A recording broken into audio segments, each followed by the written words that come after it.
ஸ்ரீமதே ராமானுஜாய நமஹ. அடியார்கள் எல்லோருக்கும் நமஸ்காரங்கள். இன்று நம்முடைய திவ்ய தேச திருநாம யாத்திரையில் 17வது திவ்ய தேசமான திருக்கண்ணபுரம் என்ற திவ்ய தேசத்தை நாம் பார்க்க போகிறோம். இந்த திவ்ய தேசம் திருமங்கையாழ்வாரால் 100 பாசுரங்களுக்கு மேல் மங்களாசாசனம் பண்ணப்பட்டது. இதை தவிர பெரியாழ்வார், ஆண்டாள், குலசேகர ஆழ்வார், நம்மாழ்வார் எல்லாருமே சேர்ந்து இந்த க்ஷேத்திரத்தை மங்களாசாசனம் பண்ணியிருக்கார். மொத்தம் 129 பாசுரங்கள், அதாவது மடல்களையும் சேர்த்து 129. ஸோ மங்களாசாசனம் பண்ணப்பட்ட திவ்ய தேசங்களிலே முதலிலே ஸ்ரீரங்கம் 247 பாசுரங்கள், அடுத்தது திருவேங்கடம் 210க்கு மேலே, அதற்கு அடுத்தது திருக்கண்ணபுரம் திவ்ய தேசம் தான். அதுக்கப்புறம் திருமாலிருஞ்சோலை, அப்புறம் திருநறையூர். இந்த 5 திவ்ய தேசங்களுக்கும் மொத்தம் 100 பாசுரங்களுக்கும் மேலே, மற்றது எல்லாமே 100 பாசுரங்களுக்கு கீழே. முதல்ல பெரியாழ்வார் இந்த க்ஷேத்திரத்து பெருமாளை அமுது என்று பெயரிட்டு அழைக்கின்றார். கண்ணபுரத்தமுது என்று ஒரு பாசுரத்தில் இப்பெருமானை ஆழ்வார் பேரிட்டு கூறுகின்றார். செல்ல பேர்னு சொல்லலாம்.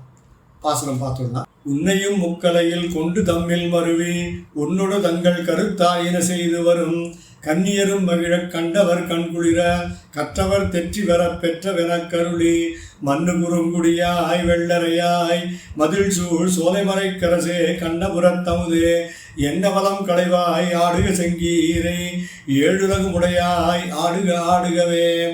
பாசுரத்திலே ஆழ்வார் மண்ணு குறுங்குடியாய், திருவெள்ளரையாய், மதில் சூழ் சோலைமலைக்கு அரசே, அடுத்தது கண்ணபுரத்தமுதே என்று கண்ணபுரத்து பெருமாளை அமுது என்று பெயரிட்டு அழைக்கின்றார். அடுத்தது ஒரு அற்புதமான திருமங்கையாழ்வார் பாசுரம். அதாவது திருக்கண்ணபுரத்திற்காக திருமங்கையாழ்வார் பெரிய திருமொழி 8ஆம் பத்து முழுவதும் 100 பாசுரங்கள் இந்த க்ஷேத்திரத்திலே உள்ள பெருமாளின் மேல் அருளி செய்துள்ளார். இங்கே ஒரு பாசுரத்தை பார்க்கலாம். ஆழ்வார் எம்பெருமானை பார்க்க முடியவில்லை. அவன் இருக்கும் இடமான திருக்கண்ணபுரத்திற்கும் செல்ல முடியாமல் சில காலம் வருந்துகின்றார். அப்படி ஆழ்வார்கள், குறிப்பாக திருமங்கை ஆழ்வாரும் சுவாமி நம்மாழ்வாரும் வருத்தம் அதிகமாக இருக்கும் பொழுது ஒரு நாயகி நிலையை அடைந்து விடுகின்றனர். திருமங்கை ஆழ்வாருக்கு பரகால நாயகி என்று நாயகி நிலையில் இருக்கும் பொழுது அவருடைய திருநாமம். இங்கே நாயகி பாவத்திற்கு விளக்கம் அளித்தால் கொஞ்சம் ரொம்ப பெருசாகிடும். அதனால் சிம்பிளாக சொல்லணுன்னா, it's an expression of love better projected as a girl by Alvar அப்படின்னு வச்சுக்கலாம். இந்த பரகால நாயகி இந்த திருக்கண்ணபுரத்து பெருமாள் மேலே வைத்திருக்கிற ஆசையை பார்த்துட்டு இந்த நாயகியினுடைய தாயார், அவளுமே ஒரு நாயகி தான், ஞாபகம் வச்சுக்கோங்க. அதாவது நாயகியினுடைய திருத்தாயார். அந்த நிலைமையிலே இந்த திருத்தாயார் இவளை பற்றி சொல்லுகின்றார். அதாவது என்னோட பொண்ணுக்கு இந்த பெருமாள் மேலே கொஞ்சம் அதீதமான ஆசை வந்துருத்தோம், அதை அடக்க முடியலை. ஒருவேளை இவளை மனித நடமாட்டம் இல்லாத ஒரு தனி பில்டிங்லேயோ ஒரு காட்டில் ஒரு இடத்துலையோ கொண்டு போய் வச்சா இந்த பெருமாளை இந்த பரகால நாயகி மறக்கலாம் அப்படின்னு நினச்சிட்டு இவளை கூட்டிகிட்டு போய் ஒரு ஆள் எல்லாம் ஒத்துரிமை இல்லாத ஒரு இடத்துல, ஒரு வீட்டில், மாட மாளிகையில் மேலே ரூமில் வைத்து பூட்டி விடுகின்றார். மறந்து போயிடும் அப்படின்னு நினச்சிட்டு இந்த காரியத்தை பண்ணுறார். இந்த இடத்திற்கு பேர் நீள்நிலாமுற்றம் என்று பேர். இதுக்கு இன்னும் கொஞ்சம் வரலாம், பின்னாடி நிறைய சரித்திரங்கள் இருக்குது. இருந்தாலும் இந்த இடத்துக்கு பேர் நீள்நிலாமுற்றம்னு பேர். இப்போ இந்த நாயகி ரூமுக்குள்ளே இருக்கா, ஜன்னலை திறந்து பார்க்குறா. ஜன்னலை திறந்து பார்த்தா இவன் அம்மாக்கும் இவளுக்குமே தெரியாத ஒரு ஆச்சரியமான ஒரு விஷயம் நடக்கின்றது. ஜன்னலை திறந்து பார்த்தா கொஞ்சம் தூரம் தள்ளி திருக்கண்ணபுர பெருமாள் திவ்ய தேசத்தினுடைய கோபுரம் தெரிகின்றது. இப்போ முதல்ல இங்கே பெருமாளை திருக்கண்ணபுரத்து பெருமாள் மேலே அதீத ஆசை அப்படின்னு பார்க்கக்கூடாதுன்னு தான் பூட்டி வச்சா. ஆனால் அது பாருங்க, பூட்டி வைத்த இடத்துல ஜன்னலை திறந்தால் அதே திவ்ய தேச பெருமாளுடைய திருக்கோபுரம் தெரிகின்றது. உடனே இந்த நாயகி சிரிச்சுட்டே அம்மாவை பார்த்து கூப்பிட்றாளாம். அம்மா, இங்கே வா, நீ என்னை பூட்டி வச்சியே, இங்கேருந்து பாரு, திருக்கண்ணபுரம் கோவில் தெரியறது அப்படின்னு சொன்னாலாம். இந்த அம்மா உடனே, நான் இவளை மறக்க செய்த எல்லா எஃபர்ட்டும் எல்லாம் அப்படியே வேஸ்ட்டாக போயிடுதே அப்படின்னு இவ அம்மா சொல்லுகின்ற பாசுரமாக ஒரு பாசுரம் அமைகின்றது. நீள் நிலா முற்றத்து நின்றிவள் நோக்கினாள், காணுமோ கண்ணபுரம் என்று காட்டினாள், பாணனார் திண்ணம் இருக்க இனி இவள் நாணுமோ நன்று நன்று நரையூரர்க்கே. பாசுரத்தில் நம்ம சொன்ன மாதிரி நீள் நிலா முற்றம் அப்படின்னு அந்த மாளிகையினுடைய பேர். ஆனால் ஆழ்வாருடைய நினைவாக இந்த க்ஷேத்திரத்தில், திருக்கண்ணபுரம் க்ஷேத்திரத்தில் அந்த திருச்சுற்று இருக்கு இல்லையா, அந்த திருச்சுற்றுக்கு நீள்நிலா முற்றம் என்று பேர். இன்றைக்கும் திருக்கண்ணபுரத்தில் அந்த திருச்சுற்றுக்கு, அதாவது பிரகாரம்னு சொல்கிறோமே, பிரகாரத்துக்கு நீள்நிலா முற்றம் என்று பேர். இதில் இந்த பாசுரத்தில் இன்னொரு வித்தியாசமான ஒரு விஷயம் சொல்கிறேன். அதாவது இனி இவள் நானுமோ நன்று நன்று நரையூரர்க்கே அப்படின்னு திருக்கண்ணபுரத்தை காமித்துத்தான் இந்த நாயகி வந்து சொன்னார். ஆனால் பாத்திரம் எப்படி முடியறது? நன்று நன்று நரையூரர்க்கே, அதாவது திருநறையூர் பெருமாளுக்கு ரொம்ப நல்லது நடந்ததுன்னு சொல்றான். இதுக்கு ஒரு பெரிய வியாக்கியானம் சொல்றான். அதாவது இந்த லோகத்தில் நமக்கு கெட்ட விஷயம் இல்லைன்னா நமக்கு விரும்பாத ஒரு காரியம் நடந்தால் அதை நினச்சி புலம்புறது வந்து ஒரு நார்மல் ஈவெண்ட். சப்போஸ் ஒரு இடத்துல போய் பணத்தை போட்டுட்டு அந்த பணத்தை விட்டுட்டோம்னு வச்சுக்கோங்க, பணம் வரல அப்படின்னா முதல்ல புலம்புவோம், ஐயோ பணம் போச்சு, அவன் கெட்டவன், திருட்டுன்னு அவனை சொல்லுவோம், எல்லாம் பண்ணுவோம். அப்புறம் கடைசியில் இதுக்கு காரணமாக இருந்த ரூட் காஸ், அதாவது மூல காரணம் யாரோ ஏதோ இருக்கோ அந்த மூல காரணத்தையும் கட்டாயமாக திட்டாமல் விட மாட்டோம். அவனை இன்ட்ரடியூஸ் பண்ணி வச்சவனையும் திட்டுவோம். ஒருத்தரை பார்த்து இவன் நல்லவன் சொல்லி இன்ட்ரடியூஸ் பண்ணி வச்சுருப்பான், அவனை நம்பி பணம் போட்டிருப்போம். யார் இன்ட்ரடியூஸ் பண்ணி வச்சானோ அவனையும் திட்ட ஆரம்பிப்போம். அதாவது நடந்த விஷயத்துக்கான மூல காரணத்தை நோக்கி நம்மளுடைய கோபம் பாயும். இப்படி இந்த பரகால நாயகி கண்ணபுரத்தை காமிக்க தாயார் என்ன சொல்கிறா? முதல்ல கண்ணபுரத்து பெருமாளை ஏசுறா. அப்புறம் பரகால நாயகி, அதாவது தன்னுடைய பொண்ணை பார்த்து ஏன் இப்படி பைத்தியமாக இருக்காளேன்னு சொல்கிறா. இப்போ அடுத்தது மூணாவது கோபம் யார் மேலே போகிறது தெரியுமோ?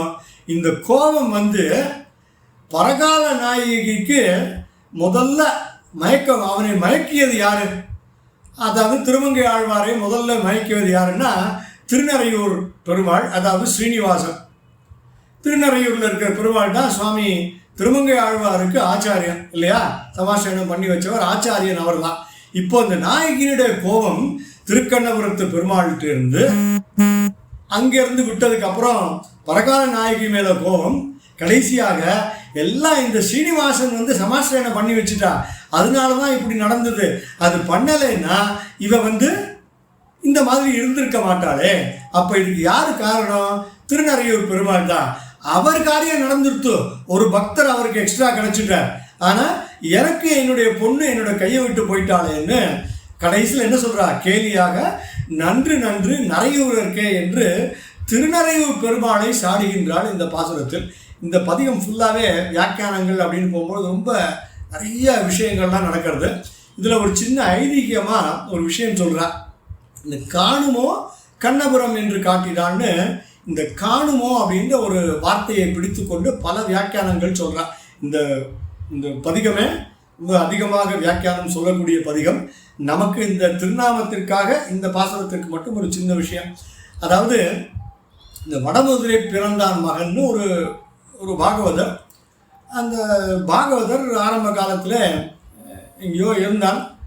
ஒரு நாள் அந்த வடமதுரை பிறந்தான் மகன் வந்து ஸ்ரீரங்கம் கோவிலில் வந்து அந்த பிரகாரத்தில் இருக்கிற மண்டபத்தில் உட்கார்ந்து கண்ணை மூடிக்கொண்டு தியானம் பண்ணிட்டு இருக்கான். அப்போ அந்த வழியாக கூரத்தாழ்வாருடைய திருமகனாரான பட்டர் அப்படியே வர, அவர் வந்து இப்படி மண்டபத்திலே உட்கார்ந்து கோபுரத்தை பார்த்து கொண்டு கண்ணை மூடிக்கொண்டு தியானம் பண்ணிட்டு இருக்கிறத பார்த்த உடனே ஒரு வடமொழியில் ஒரு ஸ்லோகம் உண்டு. விமானம் பாவனம் லோச்சனேனா அப்படின்னு ஒரு ஸ்லோகம் உண்டு. அதில் கண்ணுக்கு குளிர்ச்சியாக இருக்கின்ற ஒரு விமானத்தை பார்த்தால் நமக்கு கோடி புண்ணியம்னு தமிழில் கூட சொல்லுவாள். அதாவது விமான தரிசனம், கோபுர தரிசனம் கோடி புண்ணியம்னு சொல்லுவாள். அப்படி கோபுரத்தின் முன்னாடி உட்கார்ந்து கொண்டு கண்ணுக்கு குளிர்ச்சியான அந்த கோபுரத்தை பார்க்காமல் இவன் என்ன பண்ணிட்டு இருக்கான்? கண்ணை மூடிட்டு தியானம் பண்ணிட்டு இருக்கானே. பட்டர் கேட்குறார், இவன் கண்ணு புண்ணா, கண்ணு படத்த பயனை இவன் பெறமாட்டானே என்றோ அப்படின்னு சொல்லிட்டு வருத்தத்தோடு சொல்லிட்டு போயிடுறார். 1-2 மாதங்களிலே இந்த வடமதுரை பிறந்தான் மகனுடைய கண்ணு போய்விடுகின்றது. அதற்கு காரணம் என்னென்னா, பார்க்க வேண்டிய விஷயங்களில் கண்ணை செலுத்தாமல் பார்க்கக்கூடாத விஷயங்களில் கண்ணை செலுத்தியதால் வந்த வினைன்னு பட்டருடைய அந்த வாக்குக்கு அவ்வளவு பலன் உண்டு அப்படின்னு சொல்கிறார். ஆனால் இந்த பாசுரத்திலிருந்து, இந்த காணுமோன்றதுலேருந்து நமக்கு தெரிந்த விஷயம் என்னென்னா, ஒரு முக்கியமான தத்துவம் சொல்லப்படுகின்றது.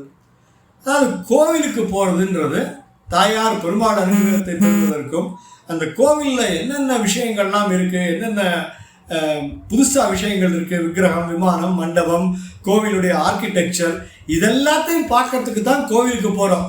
அங்கே உட்காந்து தியானம் பண்ணுறது ஆற்றுலேயே உட்காந்து கூட தியானம் பண்ணலாம். அப்போ கண்ணை மூடிண்டு தியானம் பண்ணுறதுக்காக கோயிலுக்கு போக வேண்டியதில்லை, அதை வீட்டிலேயே செய்யலாம்.